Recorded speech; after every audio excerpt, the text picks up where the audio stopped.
ಎಲ್ಲರಿಗೂ ನಮಸ್ಕಾರ. ನನ್ನ ಹೆಸರು ಚಾರ್ವಿತಾ. ನಾನು 4ನೇ ತರಗತಿಯಲ್ಲಿ ವ್ಯಾಸಂಗ ಮಾಡುತ್ತಿದ್ದೇನೆ. ನಾನು ಚಿಕ್ಕಬಳ್ಳಾಪುರದಲ್ಲಿ ವಾಸಿಸುತ್ತಿದ್ದೇನೆ. ನನ್ನ ತಂದೆಯ ಹೆಸರು ಡಾಕ್ಟರ್ ಅನಿಲ್ ಕುಮಾರ್.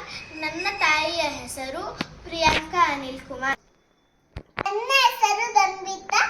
ನಮ್ಮ ತಂದೆ ತಾಯಿಯ ಹೆಸರು ಅರ್ಪಿತಾ ರೋಹಿತ್.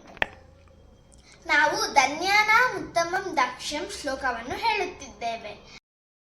ಧನ್ಯಾನಾಂ ಉತ್ತಮಂ ದಾಕ್ಷ್ಯಂ, ಧನಾನಾಂ ಉತ್ತಮಂ ಶ್ರುತಂ, ಲಾಭಾನಾಂ ಶ್ರೇಯ ಆರೋಗ್ಯಂ, ಶುಕಾನಾಂ ತುಷ್ಟಿಮುತ್ತಮಂ.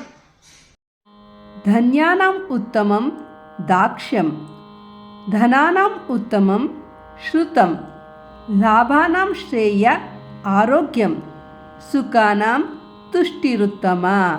ಅಂದರೆ ಮನುಷ್ಯನಾದವನಿಗೆ ಈ 4 ಸಂಪತ್ತು ಇದ್ದರೆ ಜೀವನದಲ್ಲಿ ಏನನ್ನಾದರೂ ಸಾಧಿಸಬಹುದು.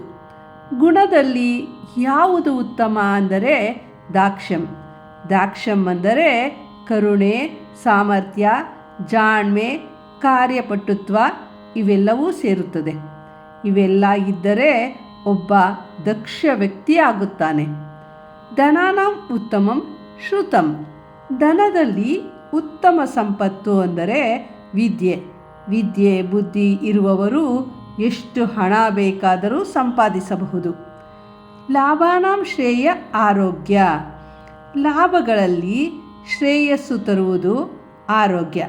ಹೇಗೆ ಎಂದರೆ ಕಾಯಿಲೆಗಳಲ್ಲಿ ಬಳಲಿ ಸಾಯುವವನಿಗೆ ಎಷ್ಟು ಹಣ ಐಶ್ವರ್ಯ ಏನಿದ್ದರೆ ಏನು, ಅದೇ ಆರೋಗ್ಯವಿದ್ದರೆ ಯಾವ ರೀತಿಯ ಸುಖವನ್ನಾದರೂ ಪಡೆಯಬಹುದು. ಹೀಗೆ ಸುಖಾನಾಂ ತುಷ್ಟಿರುತ್ತಮ ಅಂದರೆ ಸುಖಗಳಲ್ಲಿ ಉತ್ತಮವಾದದ್ದು ತೃಪ್ತಿ. ಒಬ್ಬ ವ್ಯಕ್ತಿ ಒಂದು ಮನೆ, ಕಾರು, ಬ್ಯಾಂಕ್ನಲ್ಲಿ ಅವನ ಜೀವನಕ್ಕೆ ಬೇಕಾದಷ್ಟು ಹಣ ಇಟ್ಟುಕೊಂಡಿರುತ್ತಾನೆ, ನೆಮ್ಮದಿಯಾಗಿರುತ್ತಾನೆ. ಅದೇ ಇನ್ನೊಬ್ಬನು ಎಲ್ಲ ದೇಶಗಳಲ್ಲೂ ಕೋಟಿ ಕೋಟಿ ಆಸ್ತಿ, ಆದರೆ ನೆಮ್ಮದಿಯಿಂದ ತಿನ್ನಲು ಸಾಧ್ಯವಿಲ್ಲ, ನೆಮ್ಮದಿಯಿಂದ ಮಲಗಲು ಆಗುತ್ತಿಲ್ಲ. ಇದನ್ನು ಸುಖ ಎಂದು ಹೇಳೋದಕ್ಕೆ ಆಗೋದಿಲ್ಲ. ಅದಕ್ಕೆ ಜೀವನದಲ್ಲಿ ದಕ್ಷತೆ, ವಿದ್ಯೆ, ಆರೋಗ್ಯ, ತೃಪ್ತಿ ಈ 4 ಇರುವವರೇ ಪುಣ್ಯಾತ್ಮರು. ಧನ್ಯವಾದಗಳು.